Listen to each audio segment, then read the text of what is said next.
মাত্র ৬ মাসের রাজনৈতিক কেরিয়ার, তাতেই যেন উলুটপালুট হয়ে গেল সাকিব আল হাসানের জীবন।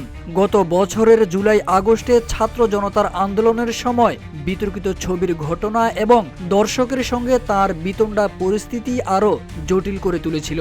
অভ্যুত্থান পরবর্তী সময়ে সাকিবের বিরুদ্ধে হত্যা মামলাও দায়ের করা হয়। এর সঙ্গে শোনা যায় তার বিরুদ্ধে দুর্নীতির অভিযোগও।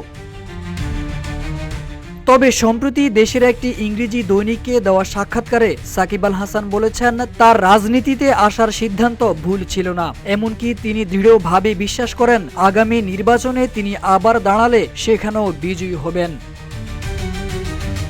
রাজনীতিতে যোগ দেওয়ার বিষয়ে সাকিব মনে করেন এটি তার জন্য ভুল ছিল না। তার কথায় যদি তার রাজনীতিতে যোগ দেওয়া ভুল হয়ে থাকে, তবে ভবিষ্যতে অন্য কেউ যদি রাজনীতিতে যোগ দেয় তাও ভুল হতে পারে। তার নির্বাচনী এলাকায় সুষ্ঠু নির্বাচন হয়েছিল বলেও জোর দাবি করেন সাকিব আল হাসান। রাজনীতিতে যোগ দেওয়ার বিষয়ে সাকিব জানান, যদি কেউ দেশীয় সিস্টেমের মধ্যে পরিবর্তন আনতে চায় তবে তাকে সিস্টেমের ভেতরে কাজ করতে হবে। যারা দেশের শাসনভার ধারণ করছে তারা যদি সিস্টেমের বাইরে থাকতো তাহলে তারা পরিবর্তন আনতে পারত কিনা, তার এই ভাবনা থেকেই তিনি রাজনীতিতে যোগ দিয়েছিলেন।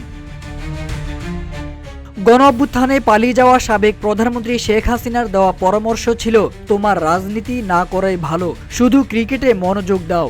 জানিয়ে সাকিব বলেন, সেই পরামর্শ মেনে চলেছি এবং সব সময় মনে করেছি যতদিন ক্রিকেটে আছি সেটাই আমার প্রথম অগ্রাধিকার হওয়া উচিত।